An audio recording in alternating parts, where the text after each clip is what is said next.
Trên new free ni vi bằng vậy yang buồn sang khắp tiếng hàng đã là yết lệ rõ về cái là tiếp phung cho em núi tiếp lần la lu tan bạn ní bạn qua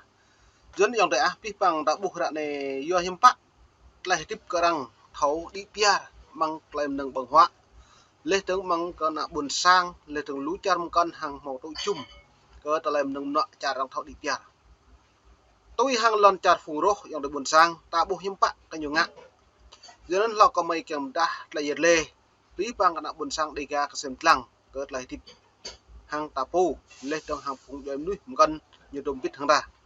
giờ nên lại này lúm núi yang được buồn sang ta lại cái vi bằng pro yo nak buồn sang ta lại bộ thầu đi vi bằng bộ đi pia rồi mang tapu yom đã là giờ mang ta bọc một lem min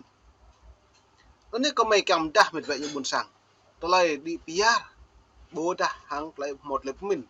vi bằng yo mong phun ở kha pia lên lầu bộ thầu đi pia u nên có mô tô sa po sang mị ma bộ thầu ngạ pro mị ma bộ thầu tàu nạ pia mị ma bộ thầu số nạ pia mà pro bộ thầu yuru nạ pia mà pro Sydney nạ pia nó bộ thầu đi pia là phi bỏng do mị ma nó nứt po mô tô sa đây đỡ đã này nhưng bộ thầu tàu hiểm bạn sa đây một lần cười mà mẫu dưới nên mày độ là mày trong mô tô bịa hàng lấy con nà đang cộng sản Việt Nam lùm cả chàng con đang chi trích đáng cộng sản Việt Nam lấy do kết bột họ đi pia bự thôn này thôn tạm bự thôn nạp cái nòng như rầy nếu cho lút cái như phủ do kết nhô lại thầm một lần chả nó nứt lại tum klom e bộ e lăng nọ prak mệt vậy buồn sang rim char đang được bằng prak nửa tiếp ra đã dạ prak ra là màu nọ do prak Việt Nam do cất lại nhiều thấu đi được đi pian lại do prak như lại nhiều bộ màu chưa kỹ cái bộ lợi rim trà rằng khát ra bằng rụp này rụp thì đang không màu chưa kỹ nó nhiều màu nọ nó nên đối với đảng cộng sản Việt Nam nhưng bạn nhiều màu nọ nhiều màu chưa kỹ biết không lấy từng hàng lấy nhung đã cất lại rằng lại cái đảng cộng sản Việt Nam nhiều brown nó bướp rồi đâm bơi cất lại mạo brown chinh lại lơ tua plus span này lại chinh lơ tua plus tua ban này ở pi plan này plug plan tua này nó có mềm đặt lại giật lề này lại như lệ này như nằm tốt rằng polo rằng lệ cơ lại định hướng đảng cộng sản Việt Nam cơ lại đi pia lại phi bóng lại còn ngăn lại đội tác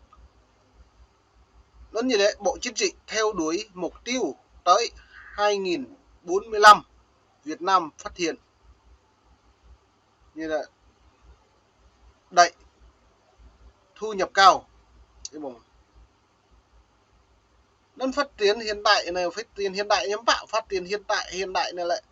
bạo 2045 đi ý mà xong cái này hiếm bạn này nhớ lấy được gần mông này này lần lại như thao chị bò mò trắng đó mà đã làm nuôi hiếm bạn chứ bây giờ lần tổ càng vì bỏng được gần thôn 45 đi tôi hàng lâu như lấy hiếm bạn đi PR 2020 bài pháp nhầm rồi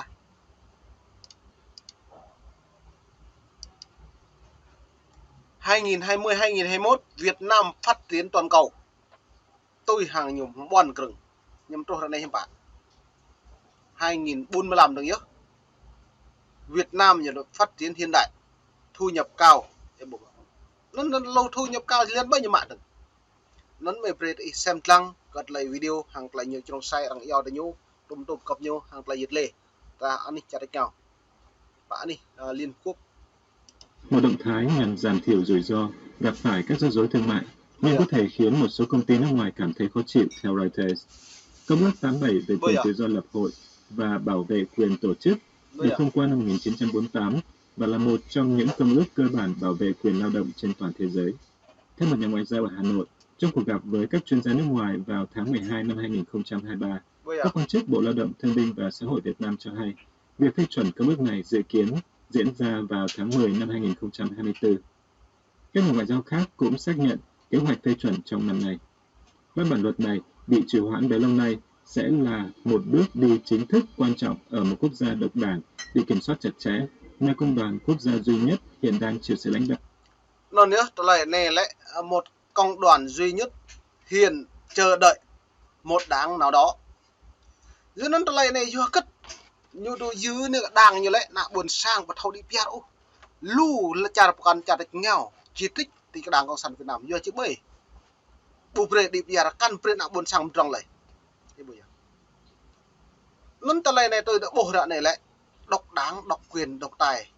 Chỉ cứ dâm trần tại chỗ, chỉ có chết, chờ đợi chết đấy. Nó sẽ có nguyên phú trọng như lệ, nhưng bạn không chịu mất nước, không chịu mất đảng để mất nước, nó được như lệ bây giờ. Một cút mất ở đảng như chịu mất lần là đấy. Xong phương hướng như nào này là lụt chứ, lần là như một đảng, như cái nòng tôi dạ đảng như nó, một tôi dạ đảng như nó chứ phải như nào Trung Quốc nhà Luân Trung Quốc trở lại thời kỳ cố đi. 1.000 năm làm nô lệ cho giặc, 1.000 năm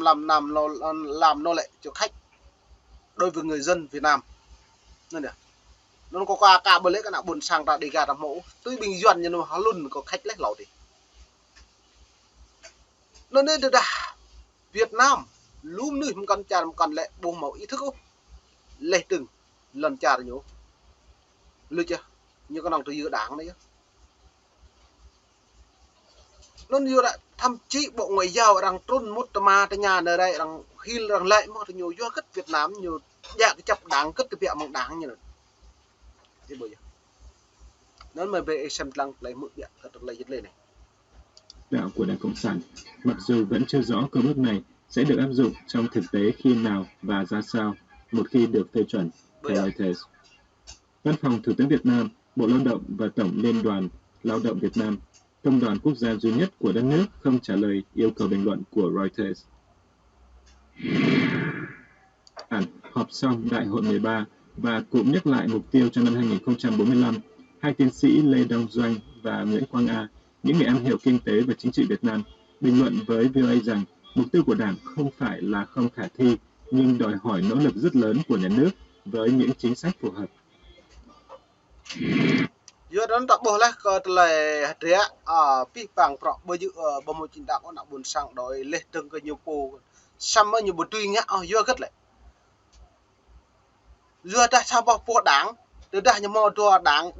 đa nguyên như túi như đảng này đi là mặt đảng con đi việt là vì bằng sama đối với đảng Việt Nam là cái cộng sản Việt Nam là như bộ mò đua đảng úc lao bạ đảng có nông xa đảng đấy chứ po đi ya pro bằng bạc po đi nào bằng bạc bộ mò bre sam ta nak bun sang thâu đi việt úc leh tưng lại nào chặt ngào vẫn nào mà hợp tác thương mại tự do với ra cái máu tự do ngôn luận đấy à đã nói một đảng ta lại là phép sao một đảng đối hiếm bại như thằng màu tự do lại thông tin này bộ mẫu chỉ cần là tự do theo khuôn khổ trong pháp luật của nhà nước Đảng Cộng sản Việt Nam màu khuôn khổ tự do nhưng mà tự do như lại thầm theo luật đảng thì một khuôn khổ đang rơi các ý từ ngày đang các ý một đang ra các ý tùy mặt đối với đảng đang trả được nhiều những bạn đang đi biển đang lưu đảng lệ từng po lay thâu phi bằng đang ủng hộ po nữa với Đảng Cộng sản Việt Nam po lay thâu mại cứ po lay bua mà cứ lệ po bây ngạ bây giờ gì hết rồi nghe mà đảng như rồi cái gì à nó đây là Đảng Cộng sản Việt Nam nên nó lùm ta đã này hiếm bà lẽ coi là Đảng Cộng sản Việt Nam đang chiến trích nhiều nên mày phải xem lăng cất lại yết lệ rồi với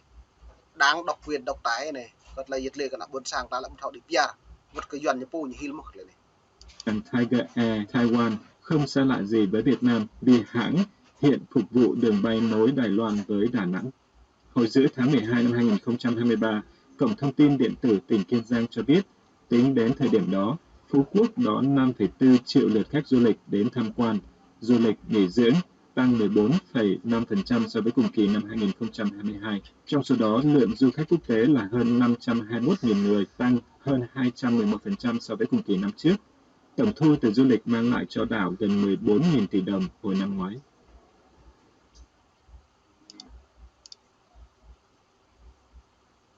Sẽ đó là có lại đã buộc lại tùm lum lại Việt Nam nhiều một lại ngay lại tự do thông tin lúa đang chẳng rồi ngao rồi nguy lấy chọn nguy lấy càng yêu rem nâng trầm cái nam lấy hợp tác thương mại này thương mại thì lưu vào mạng rong lần chặt Việt Nam ta như thọc đi